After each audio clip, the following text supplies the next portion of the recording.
Welcome to Bodhi Unified Flow. I'm your host, Dr. Marty Mutu. Here we are all about simplifying complexity and amplifying performance. Today, we're diving into something really crucial, and honestly, something that gets famously mishandled in our industry. We're talking about the program and budget definition during the project initiation phase. We're going to cover the whole shebang, from building out Class 5 to Class 3 cost estimates, establishing independent owners' estimates, to mapping out those Level 1 master schedules and locking in your market allowances.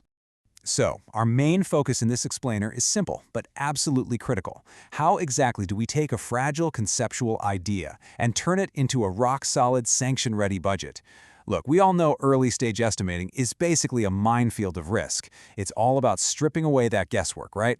We're going to break down exactly how to establish robust, independent estimates, map out your top-level scheduling dependencies, and really lock down those tricky macroeconomic variables, like foreign exchange and taxes, before they have a chance to derail your entire project.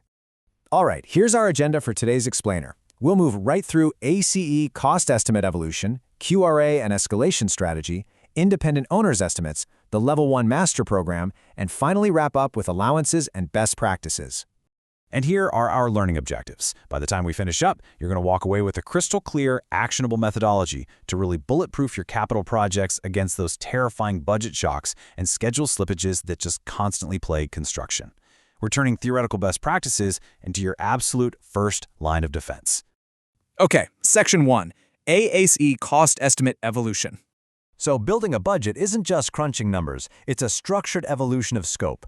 We always start way out at a Class 5 estimate. That's sitting at 0 to 2% definition, relying heavily on stochastic, historical data, basically parametric stuff. But as the project matures, we systematically drive toward a Class 3 benchmark. And this is a huge turning point. Class 3 needs 10 to 40% project definition and uses semi-deterministic methods. Think frozen piping and instrumentation diagrams.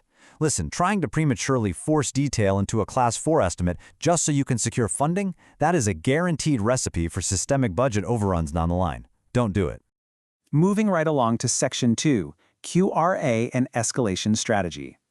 Now, modern best practices really demand a massive paradigm shift in how we handle uncertainty. As professionals, we've got to stop just slapping an arbitrary flat 10% buffer onto our budgets and calling it a day. No way! Instead, rigorous quantitative risk analysis, or QRA, is the standard. We literally have to convert qualitative risks, those vague what-ifs sitting on a risk register, into precise, measurable quantities of time and money. That's how we establish real, probabilistic contingency funds.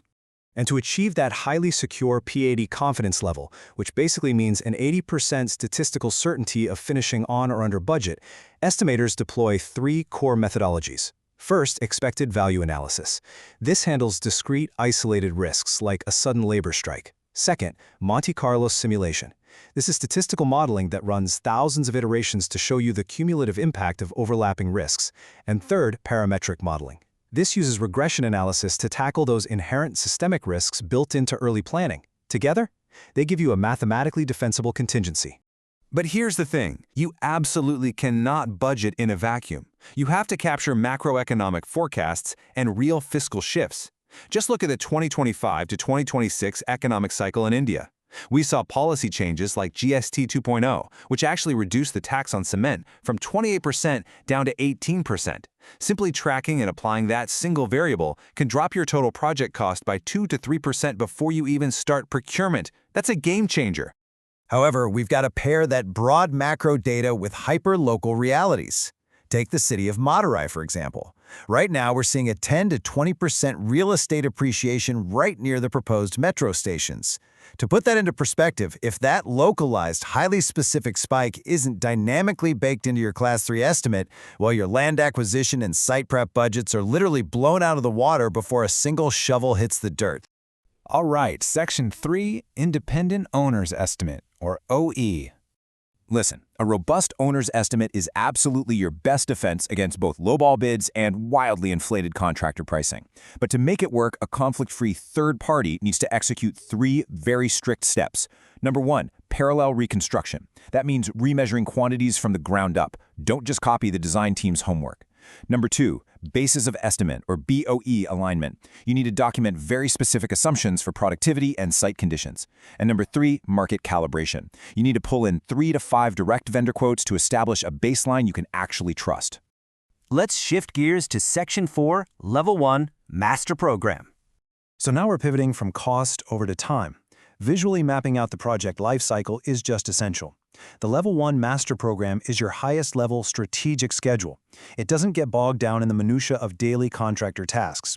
Instead, it lets you integrate your cost work breakdown structure directly with those massive milestones. Things like board approvals, land acquisition, mechanical completion, and your final commercial operation dates. Success here relies heavily on a technique called rolling wave planning. This means you detail out the immediate 3 to 6 months extensively, while keeping the future years mapped at a much higher level. You also need to run a strict critical path analysis to isolate major dependencies. And crucially, just like we have a financial cost contingency, you must apply a schedule contingency derived from a schedule QRA. Why? Because a delayed critical path immediately drains your budget. Time really is money. Finally, let's look at Section 5, Allowances and Best Practices. Under standard international contract frameworks, like the FIDIC suite of contracts, you can't legally or practically pass every single risk off to the contractor. You just can't. You have to explicitly budget for employer risks to shield the project. This means carving out specific allowances for things like unforeseen errors in your own technical specifications, owner-caused site access delays, or exceptional climatic events that completely defy the local historical norms. And here's a critical best practice that honestly gets overlooked way too often. Always maintain a distinct design development allowance that is completely separate from your risk contingency. If you don't separate them, routine scope refinements and design tweaks are going to drain your emergency reserves dry. Plus, you need to budget for market condition allowances, things like labor scarcity, the impact of the 2025 new labor codes, and the pressure of concurrent megaprojects in your region.